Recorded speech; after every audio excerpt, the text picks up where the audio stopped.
The air in Oak Haven was always thick with the scent of pine and the comforting chime of the old church bells. 10-year-old Thomas, with his unruly mop of brown hair and a laugh that seemed to carry the sunlight, was a fixture in the small, tight-knit community. He loved climbing the ancient oak behind the church and helping Father Michael tend the rose bushes in the rectory garden. Father Michael, with his gentle eyes and booming, kind voice, was the soul of Oak Haven. Everyone loved him, especially Thomas. One crisp autumn afternoon, Thomas didn't come home for dinner.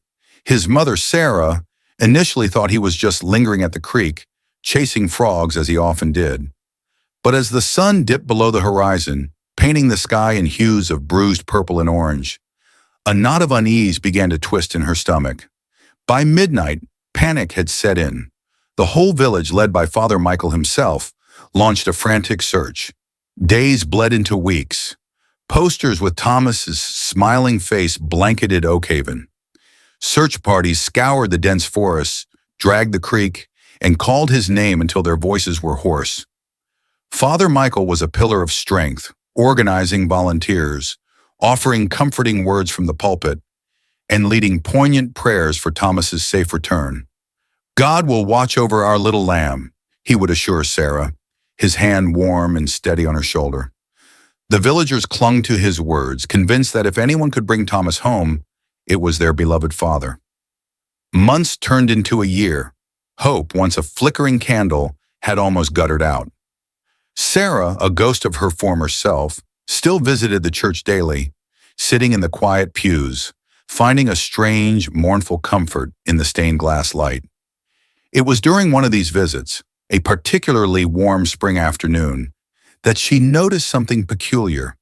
The rectory garden, usually meticulously kept by Father Michael, had a small patch near the ancient rose bushes that looked disturbed. The soil seemed freshly turned, a little too mounded. It was a detail so small, so insignificant, yet it pricked at her grief-addled mind. She mentioned it, almost casually, to a few villagers. They dismissed it, of course. "Father Michael just replanted some roses, dear," they'd say gently. "Don't trouble yourself." But the image persisted. One evening, driven by an instinct she couldn't explain, Sarah returned to the churchyard after dark. She found a spade leaning against the rectory wall. With trembling hands, she began to dig where she had seen the disturbed earth.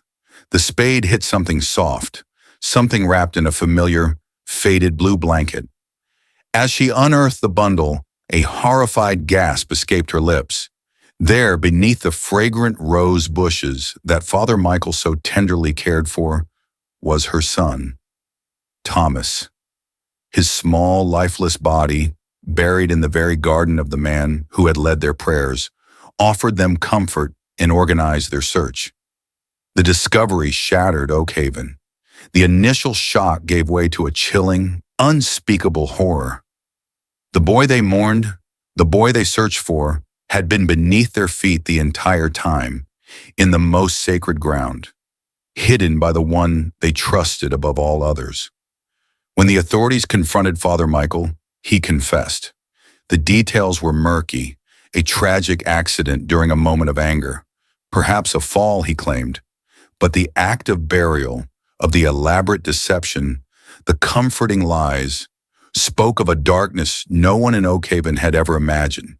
The priest, once the moral compass of their community, was revealed to be a wolf in shepherd's clothing.